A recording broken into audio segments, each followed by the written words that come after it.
Graça e paz, amados, uma boa noite na graça e na paz do Senhor. Uma boa noite aí, Renzo, que está aí pelo Facebook, a Comunidade Bíblica O Caminho.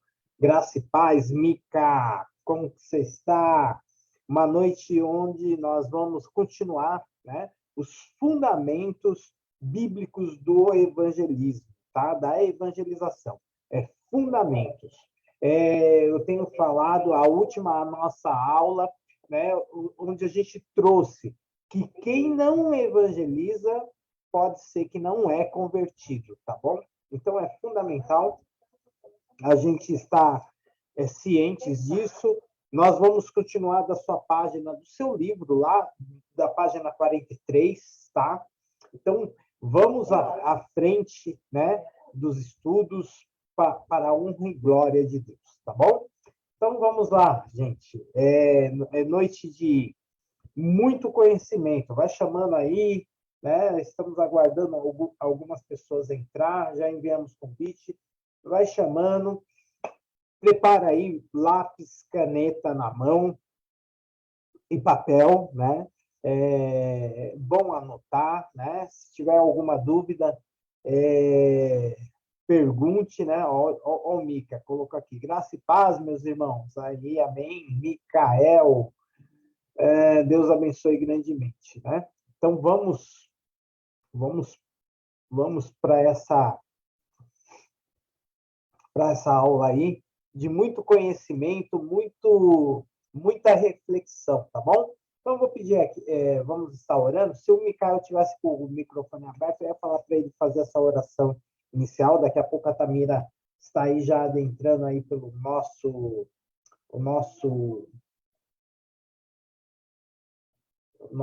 Zoom, tá bom? Eu estou meio gripado, gente. Hoje tá no trabalho. Amém. Glória a Deus por isso, né? Vamos lá, vamos orar?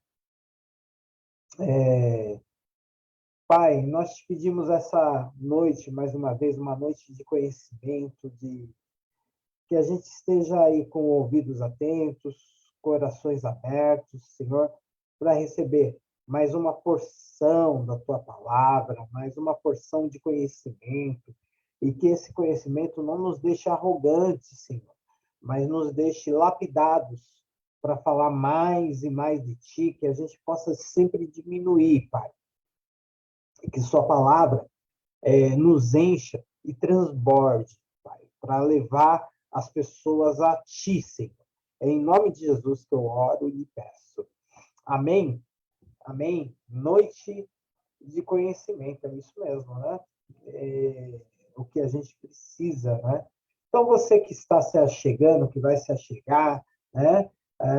Gente entrando aí já na live, né? Que está aí com a gente, que está acompanhando essa aula.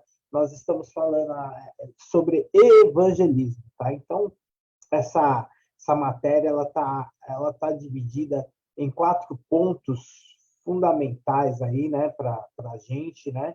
Então, ela está aqui: fundamentos bíblicos da evangelização, alvo da evangelização, o homem, a excelência na comunicação da mensagem evangelística e a praxis, né? A prática, né? Evangelística da semeadura abundante da colheita. Amém? É um dos maiores desafios desse tempo, né? Então, eu te chamo aí a estar conosco nessa aula, né? A gente parou porque há muito do que se falar, muito do que se comentar, né? Há muito do que se dizer, ok? Então, que a gente possa, juntos aqui, passar por essa grade, né? Você que faz parte, que é aluno do IBAD, sabe que o nosso alvo aí são 24 livros, aí um curso de 3 anos, né? Que vem com essa maravilhosa grade, aconselhamento pastoral, cristologia, epístolas paulinas, né? E escola dominical, né? Outro dia eu recebi um pedido da menina, ela queria as aulas, nossa, de escola dominical, né? falei para ela, olha, a gente pode passar para você, né? Sem dúvida. E um desespero tremendo, porque ela é coordenadora agora da escola dominical. O IBAD é para quem? É para todos, né? Todo crente, ele precisa fazer teologia.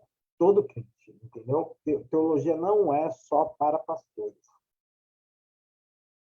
é para toda igreja, tá? Um crente teologizado, ele atua em vários âmbitos da igreja, né? No ensino, na liderança, né? Então é muito importante, né? Não é só o seu pastor na igreja local que tem que ter teologia, tá?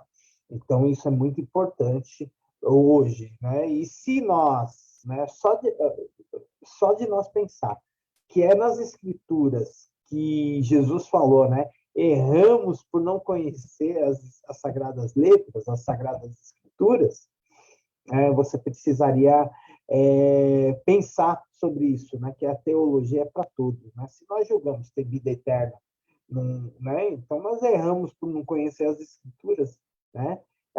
Oséias, né, fala que o meu povo se perde por falta de conhecimento. Então, se a perdição está por falta de conhecimento, então você não deveria pensar que teologia é só para quem é os líderes, né? Então, é muito importante hoje se fazer teologia, tá? Então, aí, história da igreja, então, essa grade toda, né? E fica bonito os livros na estante, viu? Fica bonito, viu? Quem está fazendo sabe que fica bonito essa grade aqui todinha, né? É um livro, me perguntam, né? É para ler ou para ter, né? Lógico que é para ler e para ter, porque quando você precisar fazer uma consulta, reestudar, ou criar um estudo, ou falar de algo, ou participar de um debate, né? Você tem, você tem material, você tem um produto, você tem o livro, né, que vai te levar e trazer grandes assuntos bíblicos dentro da sua comunidade, tá bom? Então, aqui estão os preços, tá? A gente está à disposição aí. Depois, se você está aí pelo Facebook, deixa o seu contato no chat, fala, eu quero fazer parte do Instituto Bíblico das Assembleias de Deus, desse seminário teológico, que é fundado desde 1958. Eu quero fazer parte. Então, manda lá, tá? E nós entraremos em contato com você para a honra e glória de Deus e te daremos as condições certas sobre esse, esse grande empreendimento, tá bom? Onde nós somos situados, aqui à frente do prédio. Hoje o projeto está em continuidade através do pastor Mark Jonathan Lemos, tá? O IBAD é o FABAD, tá? Faculdade Bíblica das Assembleias de Deus. Então, nós estamos aí com o tempo, aceito aí pelas mais consagradas, né, associações de seminários teológicos. E um outro ponto muito importante, que eu nunca falo aqui, mas a responsabilidade de aceitar o IBAD não é dos institutos, não, a responsabilidade é da sua igreja. O negócio é reconhecido pelas associações evangélicas de seminário, tá? Então, isso que é importante, tá? Então, já foi falado, eu participei de uma igreja grande, né? E eu perguntei para o pastor, você aceita qualquer curso aqui? Ele falou, aceito. E realmente, ele tem que aceitar, entendeu? Então, talvez a sua igreja seja de uma linha confissional, né? Mas ela pode aceitar, tá? Uma linha confissional reformada ou histórica, ela também pode aceitar, tá bom? Aqui, é lógico que o cunho desse seminário, né? Desse ensino, ele tem um cunho pentecostal, mas nós falamos sobre todas as teologias, a visão reformada, a visão histórica, tá bom? Então, você vai aprender a teologia e vai aprender, é lógico que a ênfase, né? Se você fizer numa metodista, a ênfase é metodista. Se você fizer numa batista, a ênfase é batista. Então, você está fazendo num seminário assembleano, a ênfase é assembleano, a doutrina mais visada é assembleano, mas não que nós não discutimos as outras, tá bom? Tá bom? Então, é isso aí que é importante. Então, é a mesma coisa, tá? Mas quem aceita é a sua igreja, ok? Então, vamos lá. Nós vamos começar da onde a gente parou, né? E a gente parou aqui, ó, o poder do Espírito Santo, tá? A gente passou pela evangelização porque ela é tão necessária. E Jesus Cristo, por que que Jesus Cristo é a grande boa nova, né? Não tem outro assunto, né? A gente não entra com o assunto de educação, darwinismo, não, nós somos criacionistas, né? Nós não entramos nessa linha espontânea, né? Porque nós entramos na Bíblia. E agora nós vamos falar o que é o poder do Espírito Santo, que é a capacitação do testemunhar, tá bom? Então, nós vamos dar um pulo aí, né, nas imagens, e você curta aí, olha o tanto que você já perdeu, né, se você está entrando hoje, e vamos chegar aqui agora no onde a gente parou, tá? Aqui o poder do Espírito Santo é a capacitação para testemunhar, irmãos. Essa é a coisa mais importante, a descida do Espírito Santo. Nós todos aí temos a consciência que foi em Atos 2, né? A partir de Atos 2, que acontece a descida do Espírito Santo, e é o grande evento da igreja, né? Então, a igreja foi edificada, né? Ela foi edificada quando? Ela foi edificada por Cristo, tá?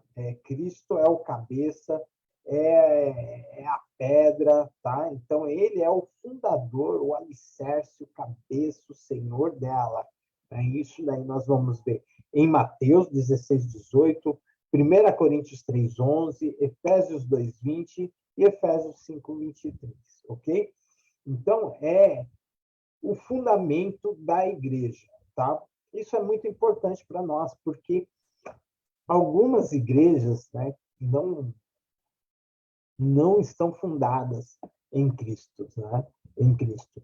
Então, muitas igrejas elas estão fundadas no seu fundador, né? E muitas igrejas estão fundadas já doutrinariamente na pessoa, né? Então, o romanismo, por exemplo, ele segue a Bíblia, né? Isso algo que eu tenho que falar com louvor, né? Porque de todas as seitas, né, que nós confrontamos, eles mudam, alteram a Bíblia. Os humanos não alteraram a Bíblia, né? Eles usam a Bíblia, né? Embora eles acrescentaram alguns livros com muito louvor, mas eles têm um modo doutrinário diferente do nosso, entendeu? Os romanos têm um modo doutrinário diferente de nós. E o ponto mais importante aí é que o Papa ele é infalível, né? A infalibilidade está no Papa, né? Então é isso que você é um ponto que já diverge de nós, ok? Para nós os homens são repletos de falhas, né? E os homens são repletos de falhas e a nossa autoridade toda ela está na Escritura. Mas nós devemos louvar a Deus porque eles não alteram as Escrituras para, como fala, acomodar e ensinar o erro, tá bom? É uma interpretação, ok? Estão entendendo até aqui? Então vamos lá. Isso é importante. Anota aí, né? Se você está aí com a sua caneta e papel na mão, tá? Tem aquele caderninho, é muito bom, né? Embora vocês vão receber esse resumo da aula aqui que eu estou dando, mas aqueles que é aluno, né, inscrito, matriculado, a paz aí, gente, coloca aí um boa noite, né? Vão entrando, vai colocando boa noite aí para gente.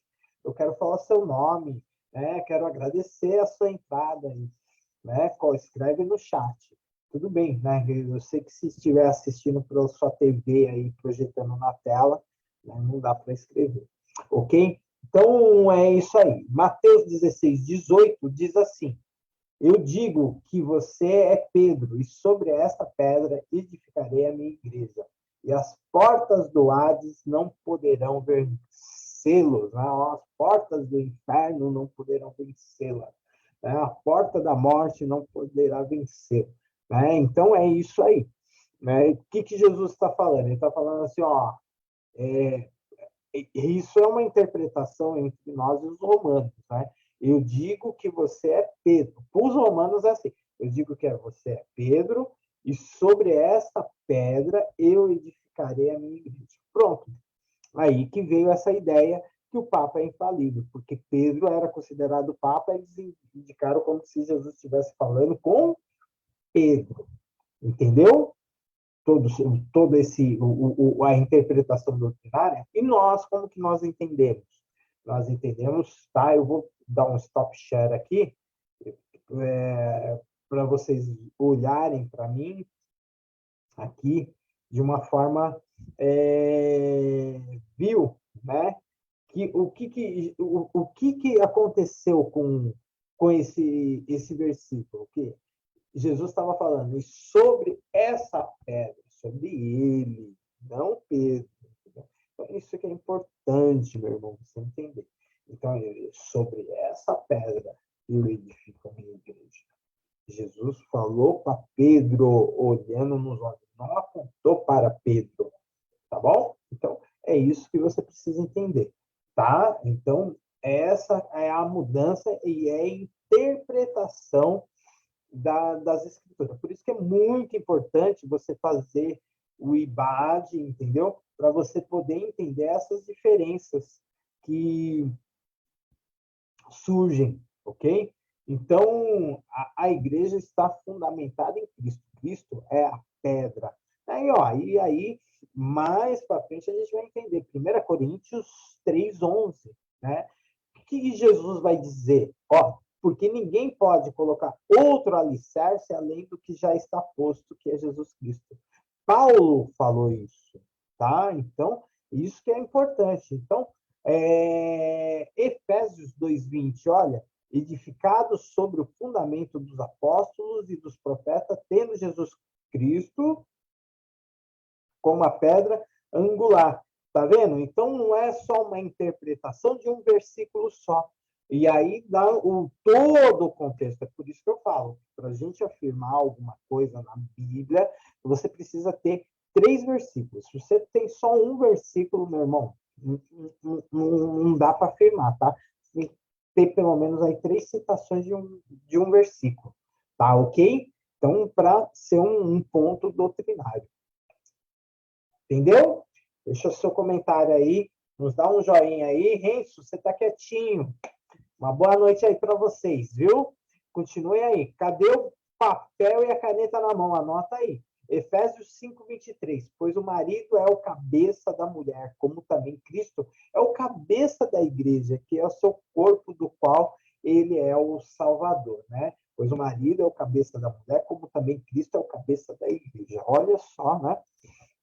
Revelando que Cristo é o cabeça, é o centro da igreja. A sua igreja ela tem que estar fundamentada em Cristo, tá? A sua vida tem que estar fundamentada em Cristo.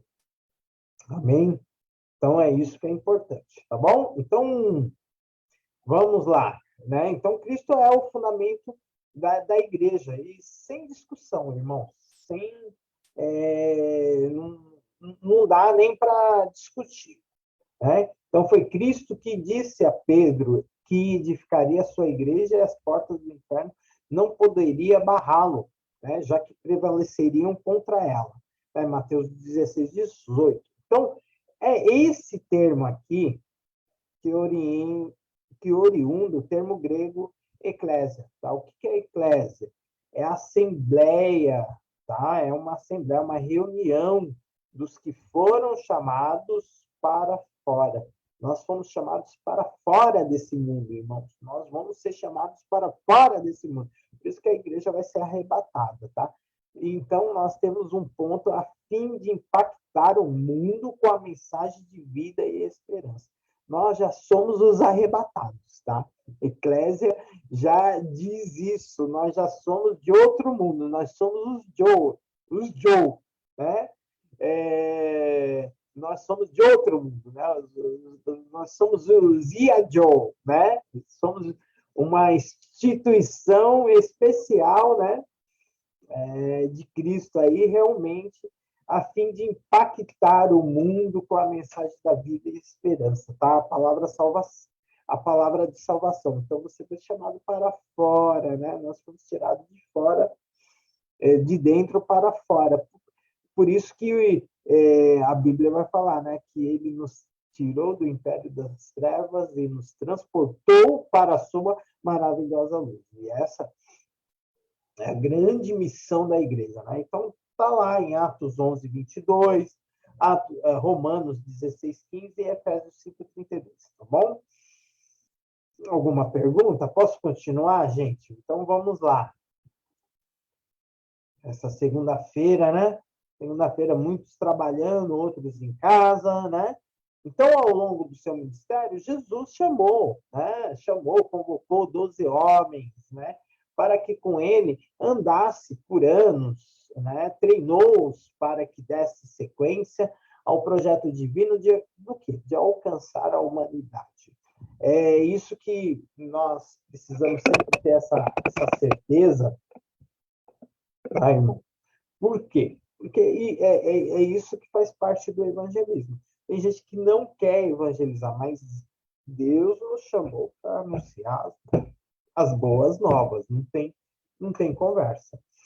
Tá? E ele chamou 12, mas tinha já aí, ele comissionou 70, né? Lá na queda, na descida do Espírito Santo, já haviam 120 pessoas reunidas, né? E na pregação de Pedro vai converter 3.000 almas, né? E 3.000 vidas. Então, é isso que nós fomos chamados, né?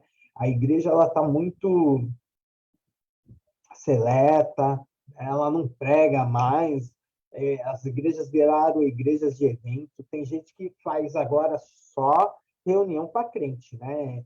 Esses últimos avivamentos, vocês estão acompanhando aí, né? O que está acontecendo lá em Asborn, né? Um culto contínuo, né? Já mais de umas, acho que está dando 10 dias, 11 dias aí, me corrija se eu estiver errado, né? É um culto que não é em falar em línguas, não é aquela ênfase do poder, do avivamento do crente, meu, culto para crente, né? É essa época, e aí as igrejas crescem de crentes, né? Ela não evangeliza mais, é de crentes, né? Promovendo eventos, fazendo uma questão sobrenatural sobre a vida de um crente, né? E, e é isso que tem acontecido. Esse é o nosso maior desafio, tá? Então, é uma matéria propícia, própria para se falar hoje e aqui, né? Porque a sua igreja, a minha igreja, as nossas igrejas a qual pertencemos, ela precisa evangelizar, porque é o cumprir uma ordem de Jesus, ok? Então, os discípulos presenciaram, eles estiveram, né, num seminário prático, eles conheciam as escrituras, conheciam, mas Jesus passou a ensinar. Só de você olhar no Sermão do Monte, Jesus está dando toda uma interpretação da lei para eles, né? Então, quando você olha o Novo Testamento, o Novo Testamento, as cartas paulinas, né, as cartas, as epístolas, né, Epístola de Hebreus, né, 1 Timóteo, 2 Timóteo, você vai lendo, é tudo uma interpretação do quê? Uma reinterpretação do Antigo Testamento. Isso que é o Novo Testamento. Uma reinterpretação. Jesus passa a reensinar, né, aquilo que o pessoal estava já banalizando, volta a falar em verdade digo, né? E aí ele vai ensinar. E esses discípulos, eles começam a presenciar esse reino prometido, né, a eles. Então, os discípulos presenciaram milagres na natureza, né, aí, o texto bíblico, depois vocês veem. Eles viram 5 pães e 2 peixes servirem multidões, né? Eles viram, tá? Eles contemplaram várias curas e libertações, ok?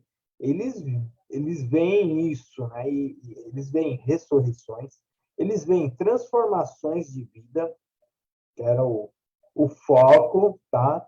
Eles vão ver, eles ouviram do próprio Senhor sobre sua morte e ressurreição, né? O cumprimento, e alguns estavam presentes também lá no Monte da Transfiguração. Então, isso era ensinamento prático, né? E eu falo porque nós deixamos de discipular, nós queremos pregar o evangelho e discipular. Jesus, ele pegou, ele pregou, ele ensinou e curou, né? Isso está lá em Mateus capítulo 4, verso 27. Irmãos, qual é a ênfase do ministério? É você pegar pela mão de forma prática e fazer as pessoas andarem com você. Por que Jesus pegou 12 discípulos?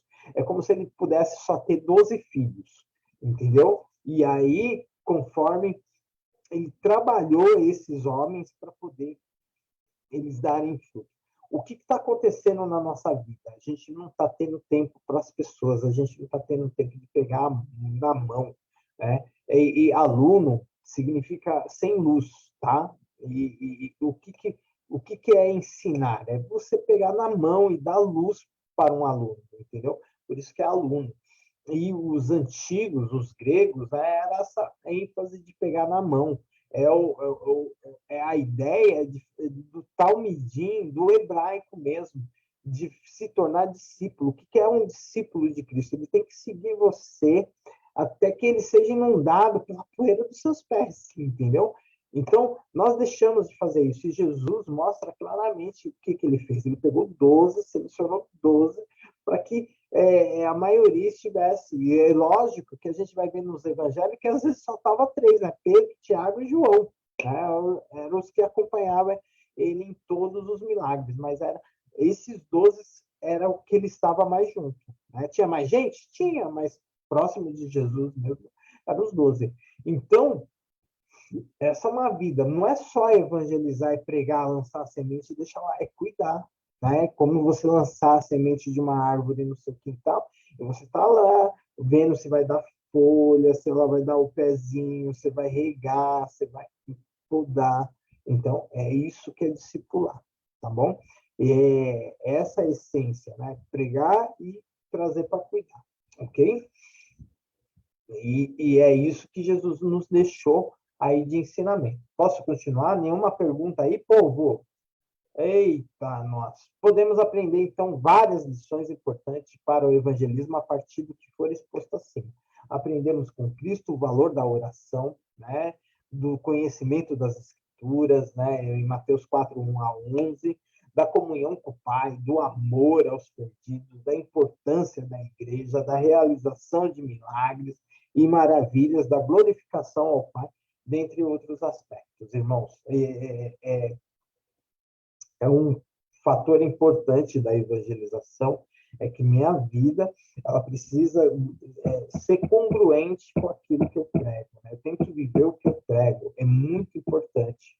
Tá? Essa também é um dos maiores desafios desse tempo, desse século, desse profundo presente, tá ok?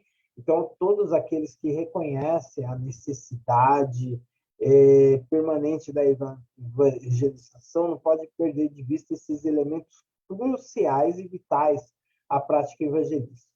Não haverá trabalho bem-sucedido sem que estas coisas sejam observadas. A oração é um dever e uma necessidade, gente. Sem oração é impossível evangelizar, porque é o Espírito Santo que convence o homem do pecado e da justiça. Nós precisamos da profunda oração, né? Peça ao Pai, né? são poucos, né, os ceifeiros, né? Peça ao Pai que ele envia os ceifeiros. Então, esse é o ponto-chave da evangelização. É orar é oração, é orar e ação, tá? Esse é o maior segredo da evangelização. Não tem outra forma, tá? A obediência à vontade de Deus através de sua palavra é fundamental, tá? Para a execução de qualquer planejamento missionário. Entendidos? Vamos recuperar essa cultura que está se perdendo? Então, um ponto crucial aqui é isso aqui, revestimento de poder para testemunhar, tá? Isso é uma das coisas que a gente recebe do Espírito Santo. O que é a força desse revestimento em testemunhar? O que é ser testemunha, né? E esse testemunha aí na palavra original, né, do grego aí, é muito importante, tá? Então, instantes antes da ascensão de Cristo, ele manda uma mensagem importante, né, que foi direcionada aos discípulos, né? Ele fala assim, ó, vocês ficam aí, tá? Antes da ascensão dele, dele subir ao céu. Ele fala assim, mais recebereis poder, tá? E esse dínamo, que poder é esse, né? E ao descer sobre vós o Espírito Santo, e sereis minhas testemunhas, tá? Então, a verdade, nós somos testemunhas de Cristo, tá? Tanto em Jerusalém, aí é muito legal, tá? Em Jerusalém, tanto como local, como em toda a Judéia, em toda a região e toda a nação, né? Toda a Samaria, até os confins da terra, até o último ponto do planeta, entendeu? Então, isso é a instrução de Cristo.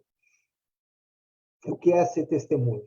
A palavra testemunha, irmãos, é realmente ir para o martírio, aqueles que são capazes de morrer por Cristo. Nós somos testemunhas de Cristo, tá bom?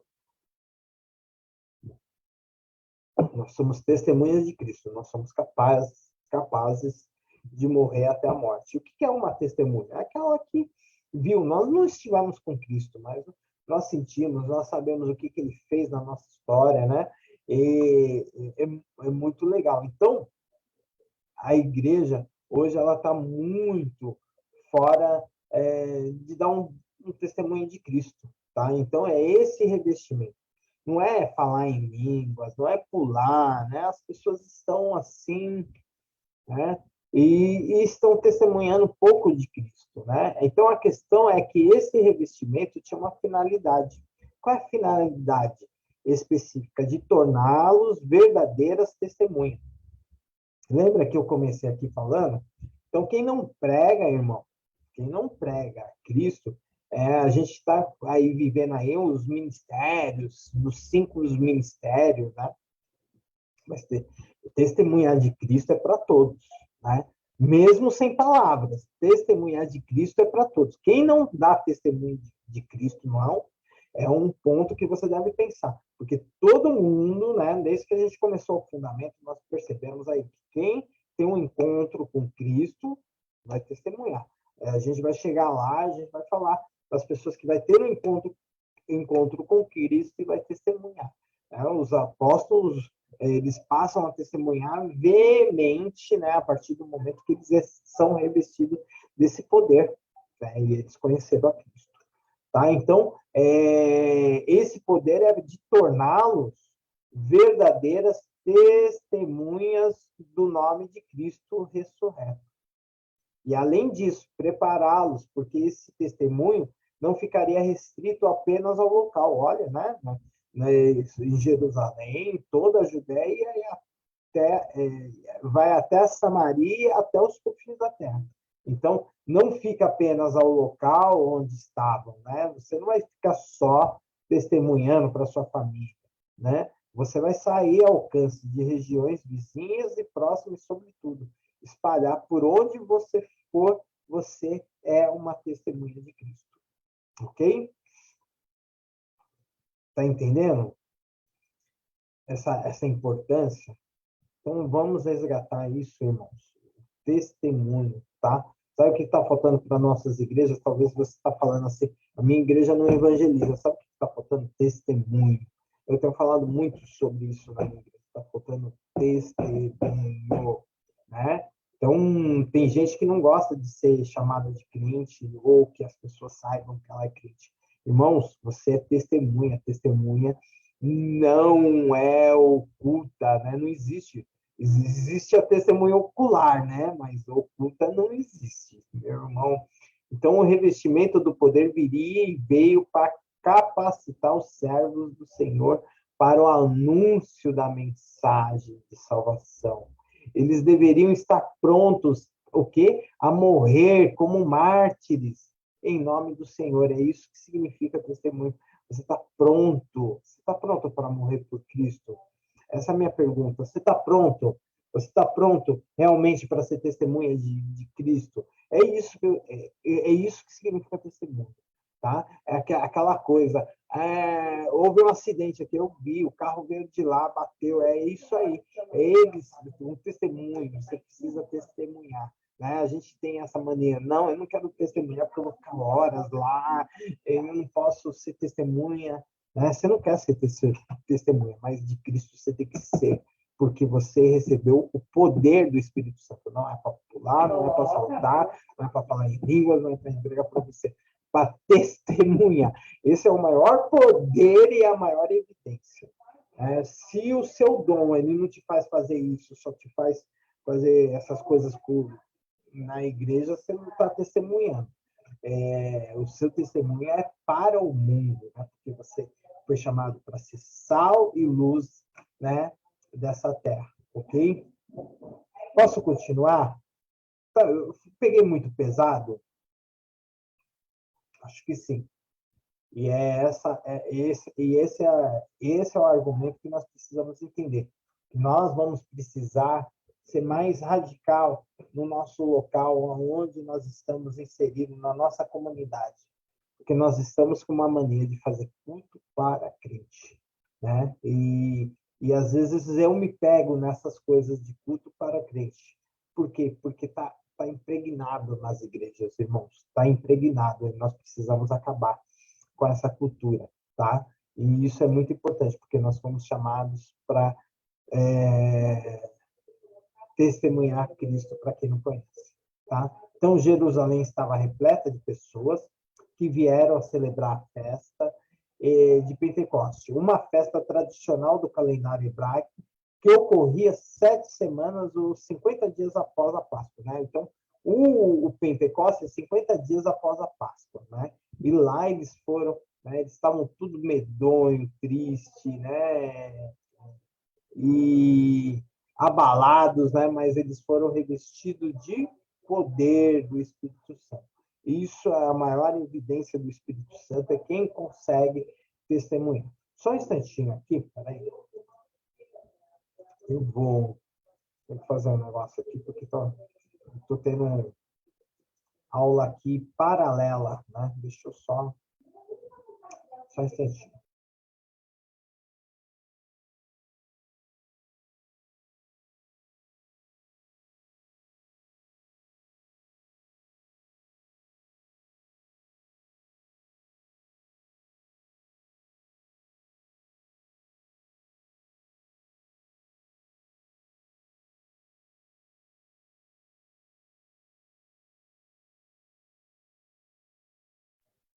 Voltamos. É um barulho paralelo aqui. Eu fiquei com medo de refletir muito aqui.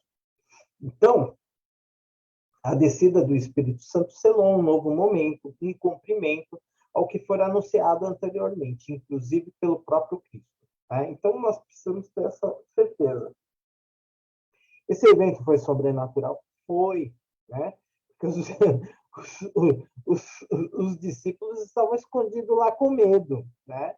Estavam lá. Você viu que depois que eles foram revestidos, foram outras pessoas, entendeu? Então, esse evento foi sobrenatural, foi um grande marco Pentecoste, né, cristão, inaugurou o quê? Um momento na vida para a vida dos discípulos e, consequentemente, da igreja, irmão. Então, o Espírito Santo veio nos capacitar dos crentes na realização da grande obra evangelística, que teria início naqueles dias que chegaria até nós, né? Em pleno século XXI. Tá? Então, qual é o maior poder? De testemunhar. Tá? Então, todo mundo, né, quer os melhores dons, os dons estão abertos aí, mas nós ainda temos que proclamar o evangelho, pregar o evangelho, né? Ser testemunhas, ok? É isso que é importante, tá? Então, a igreja dos nossos dias não pode perder de vista essa pessoa do Espírito Santo e e a, e a principal função, né? Não haverá evangelização, irmãos, bem-sucedida sem o seu poder. Não há como, né? E a sua capacitação. É ele quem dá as estratégias e mostra o caminho a seguir. Então, nós precisamos acreditar que na obra da evangelização da igreja, nós precisamos buscar mais do Espírito Santo. Nós temos feito culto ao Espírito Santo, muitas igrejas têm feito culto ao Espírito Santo, não para se revestir do poder para evangelizar, mas do poder pessoal para ter, né, dons, executar milagres e cura. Né? Então, e às vezes isso tudo para crente, né? Para ser ali o maioral dentro dos crentes. Então, é isso que nós precisamos tomar cuidado, tá? Porque a principal função do Espírito Santo é para nos dar poder, né? Poder de testemunhar aí para as vidas que estão fora da igreja, ok? Voltando lá ao caso lá, né, da igreja lá que o culto não acabou ainda, é, é, é algo que o pessoal está todo assustado, porque a igreja não tem costume de falar em línguas, né? Não tem essas grandes manifestações. E o culto lá é arrependimento, o culto não para, é um culto espontâneo, né? Ele não para, e o que eles estão gerando é arrependimento, fruto, né, das pessoas se entregando a Jesus. E palavras entendíveis, né, de forma, né, bíblica ali, né, não que o poder não falar em línguas, mas é porque os avivamentos eles estavam muito nessa coisa para crente ser cheio do Espírito, cheio do poder, né? E na verdade esse movimento lá que já está espalhando, né? Já está em mais duas universidades, né? Já se tornou uma terceira universidade já entrou nesse ritmo aí também de um culto que começou e não parou. E diz que o movimento está se espalhando pelo mundo, né? Tomara que continue se espalhando. Mas lembre-se que quando há grandes avivamentos, grandes manifestações, também vem algumas coisas, né, acontecer. Né? Então, eu estava falando, eu gosto muito, mas isso também algo para a gente ficar esperto aí no calendário de Deus, né? No relógio de Deus, né? Como alguns chamam, né? Para a gente ficar atentos, né? Ao que Deus está fazendo, né? Quando vem grandes avivamentos, grandes manifestações, grandes pessoas se dobrando, né? Diante de Deus também vem grandes perseguições e grandes tragédias, tá bom? Mas isso faz parte de Deus. Deus é especialista nisso, né? Ele é especialista em transformar o mal em bem na nossa vida também, tá? Então é isso que você precisa entender. Se o Senhor é por nós, quem será contra nós, né? E se Ele está conosco, nada nos poderá deter. Então é isso que vocês precisam entender, tá? Então, a primeira grande evangelização da igreja, os judeus estavam na festa de Pentecostes, naquele grande dia, né, que veio também depois uma grande perseguição. Olha só como que eu estou falando para você. A gente tem que olhar algumas coisas na Bíblia quando ela vem, para a gente entender o que Deus quer fazer em nós e através de nós, porque é o Espírito Santo desceu, ele está conosco hoje, né, em nós e através de nós. Então, os judeus que estavam na festa de Pentecostes, quando viram a manifestação sobrenatural envolvendo os discípulos de Cristo e ficaram perplexos, a fim de oferecer o quê? Uma resposta aos questionamentos e insinuações dos judeus, Pedro se levantou com ousadia e tratou de explicar o que ocorrera. Olha só, Pedro agora entendeu e compreendeu o que os profetas tinham dito. Porque o Espírito Santo também nos ilumina, né? Naquilo do conhecimento das Escrituras. Mas Pedro já tinha um conhecimento, viu? Então, a maneira, né, como ele se dirigiu ao público, quem conhece o texto de Atos 2, se você não conhece, vai lá e leia, tá bom? Atos capítulo 2, anota aí, tá? Tenho muita coisa para falar, eu não vou abrir os textos aqui, tá? Então, maneira como se dirigiu ao público, demonstrou que, de fato, estava cheio do Espírito Santo e pronto para discorrer a verdade das Sagradas Escrituras. A mensagem de Pedro foi oportuna, porque grande multidão estava presente ao citar o Antigo Testamento, para fundamentar a trajetória do Senhor Jesus. Fora, de fato, uma excelente estratégia evangelística. Né? Ele já citou Joel, como está escrito lá em Joel, né? E aí foi. Né? Então, indubitavelmente, o chamado ao arrependimento dos pecados, né? Atrelado à genuína conversão, ou seja, genuína conversão, o que é? Metanoia, é mudança, né? Não é culpa ou mico, eu estou me sentindo culpada aqui, acho que paguei um mico, que eu fiquei mal. Não, não, tipo assim, não, não vai ocorrer mais isso. É metanoia, é mudança. Então, arrependimento é diferente de culpa. De eu me sentir culpado ou que eu paguei um mico, é bem diferente. Por isso que Cristo veio pagar as minhas culpas, para mim não ficar aí agora tipo, sendo safa, entendeu? Saindo. O que a Bíblia precisa gerar em nós é metanoia, mudança de mentalidade, é mindset, como diz os coaches por aí, tá? Então, eles foram a tônica, Petrina, o resultado foi uma conversão em massa, né? Quase 3 mil pessoas vieram a Cristo e logo foram batizadas, uma mensagem simples, né? Externando o quê? Publicamente o desejo de tornarem-se o quê? Seguidoras do Senhor, ok? Então, o que o nosso culto ele tem que gerar é seguidores de Jesus, né? Que as pessoas entendam que eles podem ser uma cópia de Cristo, seguidores de Cristo. Amém?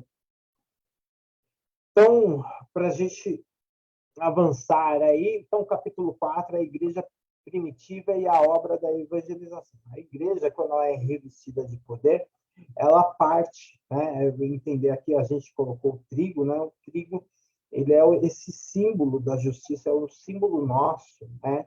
E que são pessoas que estão perto de morrer,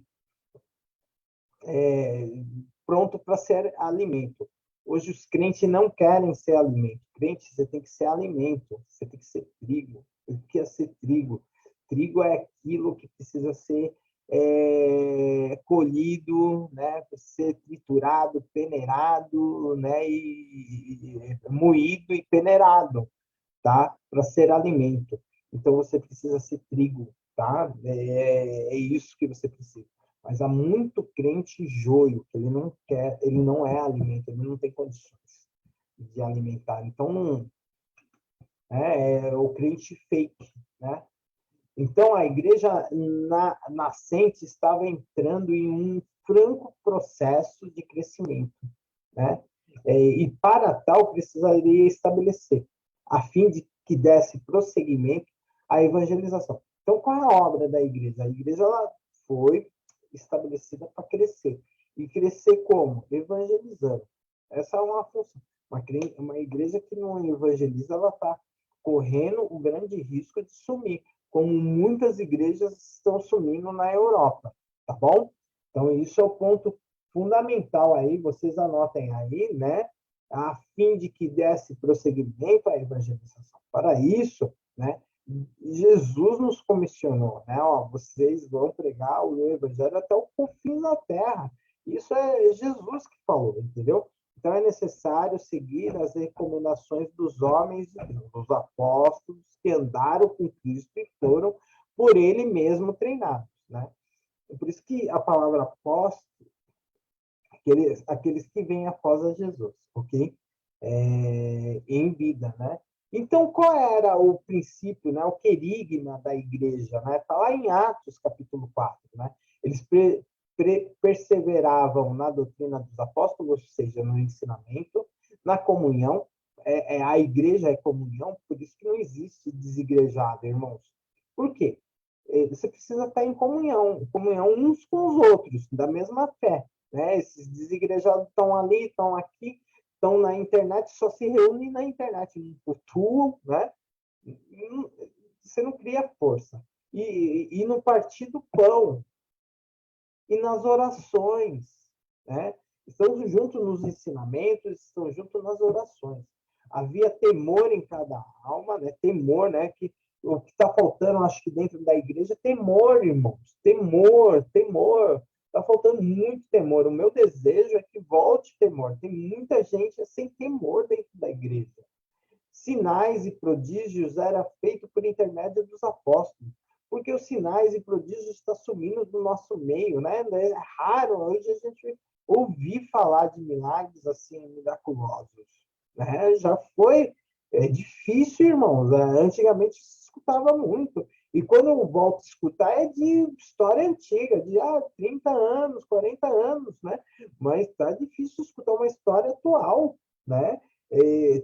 Tem, mas é bem mais difícil. Antigamente a gente escutava muito, né? Então, sumindo isso daí, sinais e feitos, porque as pessoas estão deixando de buscar Cristo de uma maneira tal sobrenatural, né? Eles estavam juntos e tinham tudo em comum, né? Supriam as necessidades uns dos outros diariamente, perseveravam unânimes no templo. Olha, estavam juntos e tinham tudo em comum, né? Hoje a gente tem algumas coisas em comum. Eles tinham tudo em comum, tudo em comum. Né? Então, é isso que nós precisamos entender. A vida da igreja, gerada, né, pelo Espírito Santo, que fazia eles buscar, né, a ideia deles era essa. Eles partiam pão de casa em casa, irmãos. Partiam de casa em casa. A igreja, esses dias conversando, um amigo falou: eu não concordo com esse negócio de célula. O que era a igreja primitiva? Ela fazia as reuniões, né, de casa em casa, era uma célula. A ideia da sinagoga, né, para montar, precisa de 10 aqui, pelo menos. É mais ou menos isso, entendeu? Reuniões nas casas. Então, como que você não... Você precisa entender a Bíblia, então. Eu sou contra esses cultos na casa. Eles não tinham aí templo, que nem nós temos hoje. Eles não tinham. Era de casa em casa. As igrejas eram fundadas nas casas, né? Tomavam as suas refeições com alegria e singeleza de coração. Louvavam a Deus. Contava com a simpatia do povo e viviam na dependência da atuação do Senhor para que as vidas fossem salvas, né? É isso que nós precisamos entender. As pessoas se surpreendiam com a união deles, né? Então, e hoje, será que as pessoas estão sendo escandalizadas pela nossa união, né? Então, é isso que a gente precisa entender. Tem uma pergunta, todo mundo quietinho aí. O Renzo também está quietinho aqui no chat do Facebook.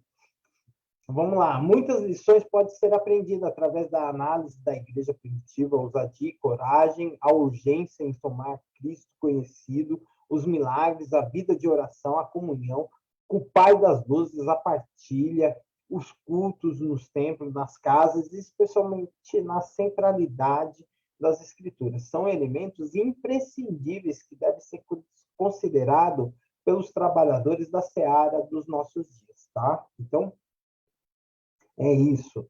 Nós precisamos entender que a comunhão com o Pai das Luzes é a partilha dos cultos no templo, tá? A participação de todo mundo, né?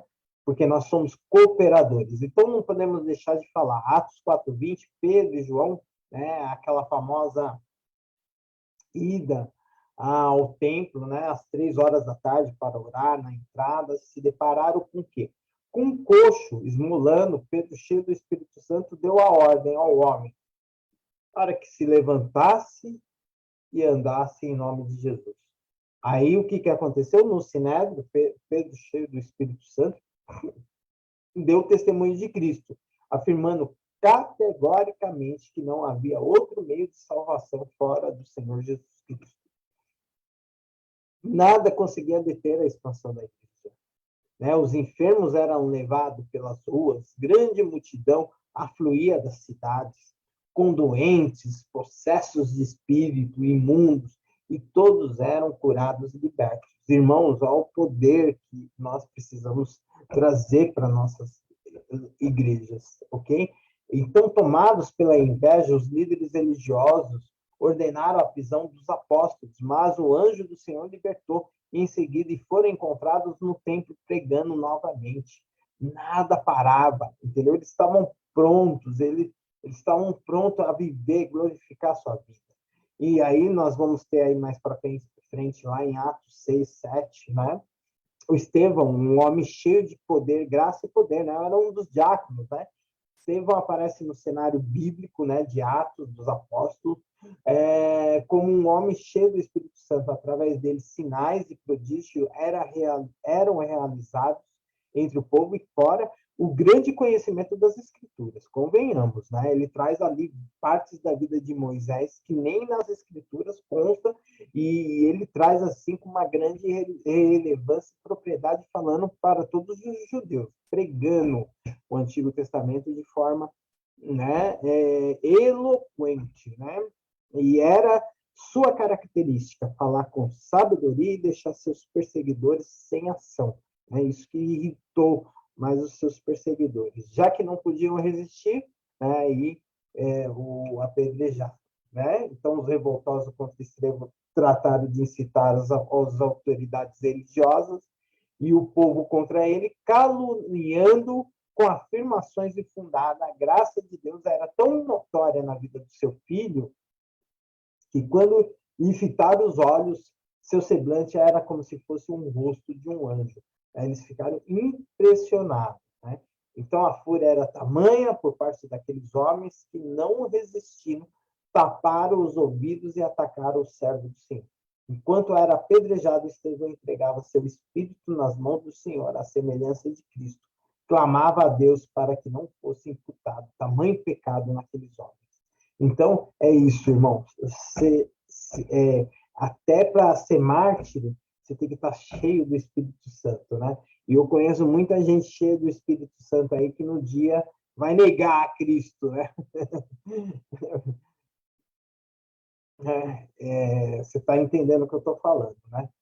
Então, esse era o Estevão, ok? Homem que glorificou a Deus em sua vida com conhecimento e sabedoria, na sua maneira de ser, na sua maneira de viver e na sua maneira de morrer. É isso que é ser testemunha, é capaz da gente ir até o fim, até, se possível for, na morte, ok?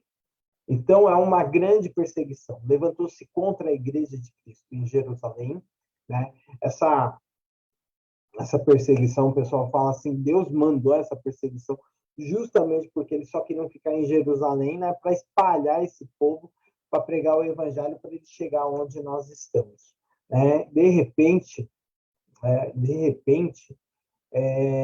os grandes países com grande perseguição, os crentes estão fervorosos.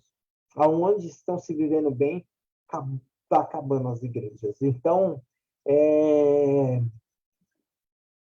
há um mover de Deus até para a perseguição, tá? Então, a perseguição era um claro sinal de que estava acontecendo um movimento que abalaria as estruturas da igreja naqueles dias, fazendo com que os homens de Deus saíssem de seu território para ganhar muitas vidas para o reino do papai, tá? Então, é isso. Deus tem sempre, em algum mal, ele está transformando em bem, tá bom? A morte de Estevão, num mal que foi, se transformou num bem, né? De coragem. Então, Deus é especialista. Ele rompeu o mal para mostrar um bem que ele vai fazer, né? De espalhar o evangelho. A perseguição veio para ele espalhar o evangelho. Timidamente passa a fazer parte das narrativas bíblicas o nome de Saulo, né? Saulo, um grande perseguidor, que será chamado de Paulo. Aos poucos, esse mesmo nome crescerá e causará, irmãos, um profundo impacto de tamanha relevância na obra da evangelização, né?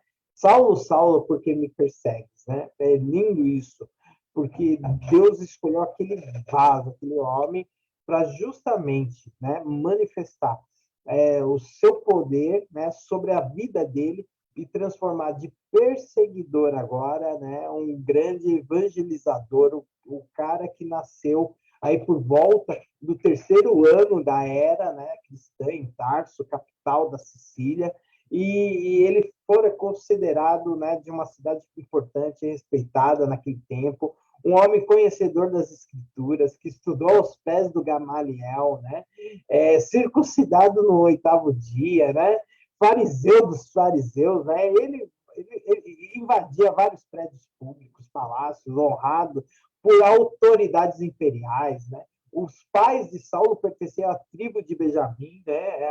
Uma tribo guerreira, né? Ali que ficou em Judá, né? E seu nome pode ter sido escolhido em alusão a Saul, né? Saulo, né? O primeiro rei de Israel. Então, perseguir os cristãos era a sua meta, né? E coibir o crescimento do evangelho era o seu objetivo, né? Mas é possível imaginar, né, a sua ira, a sua indignação, a sua revolta, né, contra a igreja, a ponto de pedir carta a Damasco para prender os anunciadores do evangelho, né, de Jesus.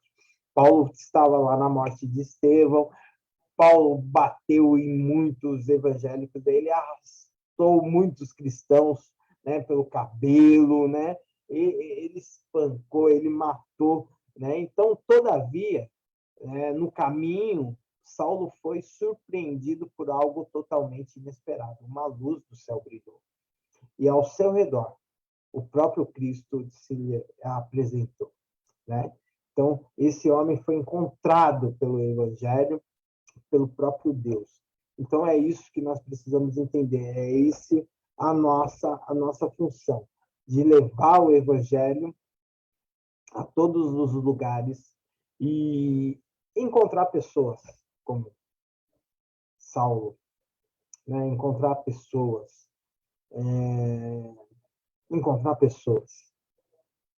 de todas as etnias, de todas as nações. É isso que é a nossa função. Lucas, né? Lucas também. Lucas tem origem aí nos 70, mais ou menos, alguns dizem, né? Mas Lucas também mostra que ele se dedicou a escrever ao Teófilo, dedicou uma boa parte do livro de Atos às narrativas acerca das viagens missionárias. Ele escreveu a história fortificando um amigo, né? À medida que levava a mensagem de Cristo a inúmeras experiências, inclusive de morte, o cercaram. Então, logo a gente tem esses registros das viagens missionárias graças a Lucas, né? Logo na primeira viagem, lá em Atos 13, 4:13, deparou-se com a tamanha idolatria, com um falso profeta chamado Bar Jesus. Muitos gentios foram evangelizados. Essa era a missão da igreja. Vamos buscar, vamos evangelizar, vamos fazer as viagens missionárias. A palavra era anunciada, enfermos eram curados, irmãos. Os desafios eram superados, como o caso do apedrejamento. Todavia, a alma dos discípulos era fortalecida por muitas tribulações, né? Nos importa entrar no reino de Deus. Isso está aí no verso 22, ali de Atos 13. Então, por muitas tribulações.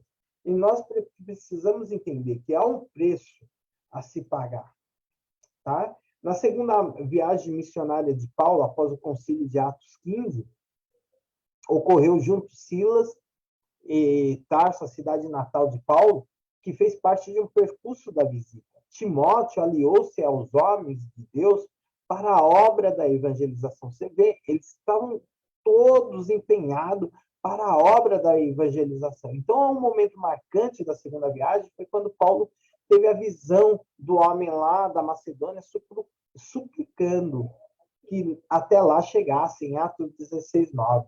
A terceira viagem de Paulo foi coroada por vitórias e desafio, assim como foram as anteriores, por onde passava, o Espírito Santo se manifestava através de Paulo, curas aconteciam, demônios eram expulsos e sinais e maravilhas acompanhavam.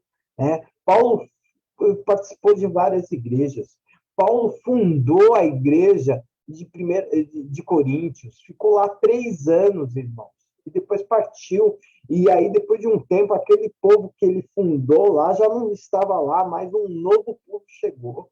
E aí é o motivo onde ele escreve as cartas. Então, a gente vê o empenho da igreja, da igreja primitiva, em espalhar o evangelho. E nós, hoje, não queremos ficar só na igreja local, sem fazer nada, né? Então, todos nós fomos chamados, nós precisamos entender que a vida da igreja era levar o evangelho. A vida da igreja era fazer discípulos, né? E os batizando. Eles iam e pregavam. Então, a vida de Paulo será sempre uma inspiração para nós, né? Uma obra evangelística, sua genuína conversão, né? O seu grande testemunho, uma demonstração de amor pela evangelização dos perdidos, né? Levou ele a enfrentar inúmeras situações perigosas, desafiadoras de morte, sempre compensadas pela alegria de servir a Cristo, de ganhar almas para o reino de Deus, cumprindo assim o seu chamado com enorme satisfação. E não só nos primeiros dias da igreja, do primeiro século aos dias atuais, né? Nós hoje estamos aqui porque se houve um empenho, né? Não só preservando o esforço da igreja primitiva, né? O imperativo da evangelização, ela tem movido cristãos a pregarem a mensagem de salvação a todos os povos. E é isso que é a nossa missão. Mesmo diante de situações desfavoráveis, isso pode ser percebido logo nos primeiros séculos, quando Roma perseguiu os filhos de Deus por questões políticas, religiosas, sociais e econômicas. A gente precisa saber que é importante observar ainda que, a partir do segundo século, homens sérios defendiam a igreja dos ataques internos, externos, né? Eram os apologetas, né? Os homens que procuraram mostrar que as escrituras eram suficiente, inerrável, né? Com Constantino, a igreja passou a desfrutar de inúmeros privilégios, o poder temporal começou a se misturar com o poder espiritual e eterno, né? Do século seguinte até a Idade Média, gente, tempos de profunda escuridão espiritual cercaram, né, o cristianismo, surgiu o papado, que ao passar dos anos foi se fortalecendo, instalando, reforçando, né, a manutenção de diversas heresias, de diversos pensamentos, né, distorções da realidade bíblica, que foram sendo difundidas no seio da igreja com o intuito de manter seu poderio. Mas sempre teve aqueles que lutaram pela verdade, lutaram pela volta às escrituras, e foi na Reforma Protestante que se protagonizou, né, essa libertação, né? Muitos morreram, né? Eu falo que a Bíblia ela tem um rastro de sangue, mas muitos se entregaram diante da verdade. Então, o João Calvino, John Knox, né, do século XVI, que a evangelização ganhou um novo fôlego, os pilares da reforma, né? Falando somente Cristo, somente a graça, somente a fé, somente as escrituras, e o sacerdócio de todos os crentes trouxeram um novo sentido para a vida cristã. Esse romanismo, né, que trouxe o Papa é infalível, o homem que dita as regras, né, que ele é o substituto do Filho de Deus, essa ideia toda de um papai que é o vicário, que é a continuidade, se dissipou, né? Nós voltamos para as Escrituras, traduzimos as escrituras, trouxemos não só uma mudança, porque às vezes a gente olha assim, que a reforma protestante, ela mudou a nossa, a nossa, o nosso pensamento, né? É, diante do mundo, mudou o mundo, né? Mudou a estrutura do mundo, deu autonomia aos países, né? Trouxe o capitalismo, né? Alguns culpam, mas é isso que nos libertou. Deu o direito, né, daqueles que trabalham, que pudessem investir, crescer, mudar de classes, né? Porque você só mudava de classe, você nascia nobre, era nobre, você nascia pobre, você morria pobre, não. Foi a reforma protestante que mudou as classes, a história das classes, né? Então, é isso que é importante. Foi um boom no mundo. Então, Deus, ele tem os seus métodos de romper, e a gente precisa acreditar que a igreja, ela é realmente o sal da terra e a luz do mundo, meu irmão. Você é o sal da terra e a luz do mundo, e você precisa resgatar aquilo que está se perdendo na igreja, tá? Porque é a ordem de Cristo. Então, a palavra diz, e o século seguinte, então elas foram marcadas por profundas mudanças, aí vai surgir o Renascimento, especialmente o Iluminismo. O Iluminismo, ele vem, né, e o racionalismo, porque trazendo, assim, a disputa entre a ciência, a fé e a razão, tá? E aí trouxeram ao mundo novas formas de interpretação da realidade, adquirindo a ciência, a razão, posições de destaque no pensamento humano, influenciando a igreja. E nós precisamos sempre voltar às escrituras, porque esses maus externos sempre tentam nos impedir internamente. Por isso que nós precisamos ser agarrados àquilo que Cristo realmente quer que a gente faça. Então, o Brasil, desde a chegada dos portugueses, né, com essa ideia da missão, de salvação, de expansão do próprio romanismo, do catolicismo, porque estava se perdendo na Europa, né? Inicialmente passou por experiências tímidas de evangelização, mas no século XIX apresenta nomes, né, importantes como Robert Calley, né, o médico escocês, e a sua esposa Sarah Calley, né? Essas duas figuras aí que estiveram aqui trabalhando no labor, né? A igreja congregacional, uma das primeiras igrejas, a igreja metodista, pisando no solo, né? E trazendo aqui a influência, né? Robert e Sarah Calley, ela traz a influência do pentecostalismo norte-americano, né? Aí eles chegam aqui nas terras brasileiras, denominações pentecostais, Assembleia de Deus, a Congregação Cristã, né? Mais tarde surgiram a Igreja do Evangelho Quadrangular, e aí a primeira igreja pentecostal fundada no Brasil, que é o Brasil para Cristo e Deus é amor. E graças a esses homens, né, junto com os grandes avivalistas, né, John Wesley, Jonathan Edwards, que inflamaram, né, grandes embarcações, grandes visitações, grandes missões evangelísticas, os batistas, né, que desejavam evangelizar a África. Então, mudaram, né, os aspectos de visão até do mundo. Porque na Reforma Protestante, com o passar do tempo, você nascia crente e morria crente. Só que não tinha uma intimidade, uma experiência com Deus, né? E aí eles começaram a perceber por essa falta aí, foi aí o grande movimento de avivamento. Realmente, olhando para o pessoal falando assim, mas você vem para a igreja, tudo, né? Você tem essa vida morna, tudo, ouve a palavra, mas você vem aqui frequentar, mas você tem uma intimidade com Deus, né? E isso que é importante, irmãos. Então, cada movimento, cada momento, a gente precisa entender que a igreja ela tem que fazer o papel, ela não pode se perder.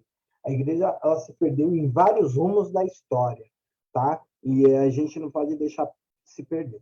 Eu quero indicar um livro, você que está aí no evangelismo, né? Muito importante para assim, a gente tem a história da igreja, a gente dá a história da igreja aqui, né, no IBAD, mas esse livro aqui é sensacional, tá? Esse livro aqui, ele é bem resumido, é o Jesse Limax, Hubert, você chora, eu choro toda vez que estou lendo ele pela segunda vez, né? Na verdade, terceira vez, tá bom? Mas é emocionante, tá? Ver o que Deus fez, os surgimentos de pessoas, toda vez que havia uma mornidão se perdendo, né? A igreja se perdendo, entre a fé, a pregação do evangelho, a verdade, a genuína pregação impactante sobre a vida de cada um, né? Quando a igreja estava se perdendo, ele vem, o Espírito de Deus vem e traz de novo, né, pessoas que se voltam às Escrituras. E essa é a nossa missão, que você se volte às Escrituras, a principal ação que é pregar o Evangelho. Nós precisamos resgatar isso. As pessoas desse tempo, né? A volta do testemunhar, né? De ser testemunha de Cristo. Lembre-se disso. Você é testemunha de Cristo, tá bom? E nós vamos encerrar hoje 39 minutos antes, tá bom? E segunda-feira estaremos juntos novamente, tá? Para a honra e glória, para a nossa terceira aula de evangelismo. Nós estaremos lá na unidade 2 do seu livro. Eu já posso mandar os exercícios para os matriculados aí do IBAD, né? Nós vamos entrar aí na unidade 2, lá na página, tá vendo? 77, ok?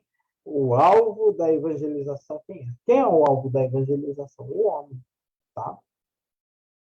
O homem, tá bom? Então, nós vamos para lá, né? Você que tem um livro, tá? Um livro lindo aí, de 200 páginas, esteja conosco aí. Mas a Bíblia Sagrada aqui, tá? Ele é um comentário, não substitui a Bíblia, não. É um comentário sobre a evangelização, como que a Bíblia, né, o que a Bíblia traz sobre a evangelização.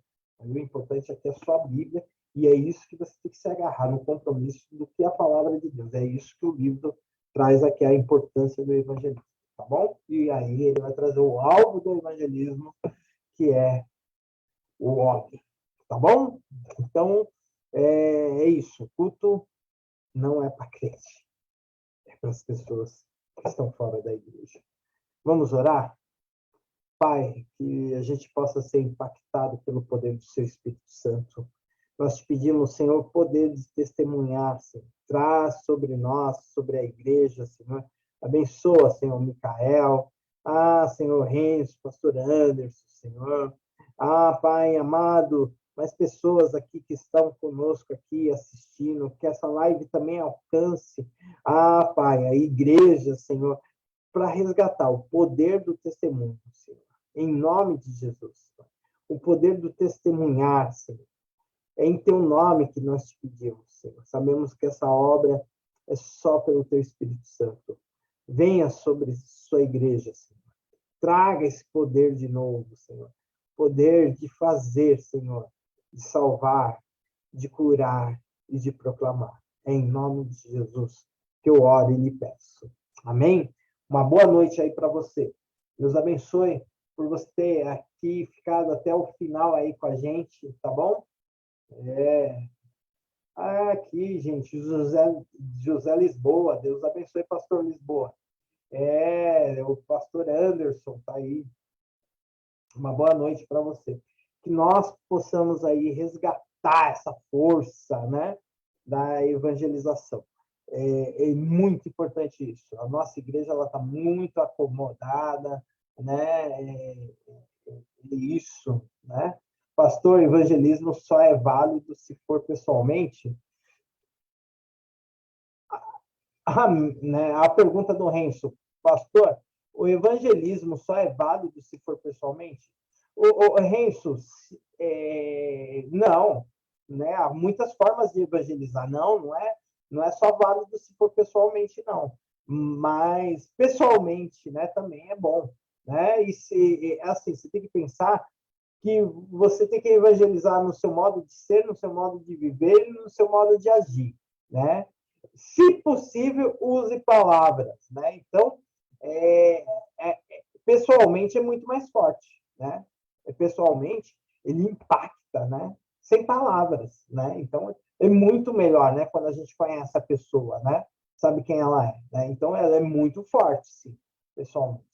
Deus abençoe aí todos. Um abraço, pastor Lisboa. Obrigado por nos acompanhar aí. Um abraço, Micael. Deus abençoe. Gente, até segunda-feira.